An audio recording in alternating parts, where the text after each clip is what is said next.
Hello friends, তোমরা সবাই কেমন আছো? দেখো, সকাল হতেই কিন্তু আমি রান্না বসিয়ে দিয়েছিলাম। 5 মিশালির তরকারি, পটলের ঝাল, ডাল, মাছ দিয়ে ফুলকপির তরকারি, কুমড়ো ভাজা, করলা ভাজা আর ডাল আর ভাত। দেখো, মা বাবা এসেছিলো, মা বাবা কিন্তু খেতে বসে গেছিলো। দেখো, আমার ছেলে কিন্তু টুক করে ভিডিও করে নিল, এটা আমার বাবা, ওটা আমার মা। তারপরে ওদের খাওয়া দাওয়া হয়ে যাওয়ার পর কিন্তু দেখো, আমাদের দিয়ারানিকে নিয়ে কিন্তু আমরা আদর আদর করে নিলাম। দিয়ারানি দেখেছো কেমন এক চোখ দিয়ে দেখছি তোমাদেরকে? দেখো কত কিউট কিউট হয়ে গেছে। তারপর বিকালে আমার মা আর বাবা কিন্তু বাড়ি চলে গেল। দেখো, টোটোতে উঠে কিন্তু ওরা বাড়ি চলে গেল, আমার মা আর বাবা। আর আমিও আমার ভাইঝিদের জন্য জামা কাপড় কিনেছিলাম, ওগুলো দিয়ে দিলাম।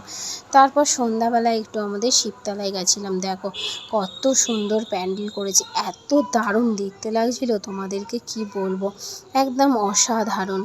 দেখো, পুরো পুকুরটা জুড়ে লাইটগুলো দিয়েছে, খুব সুন্দর লাগছিল, কিন্তু আমার ভালোই লাগছিল বেশ।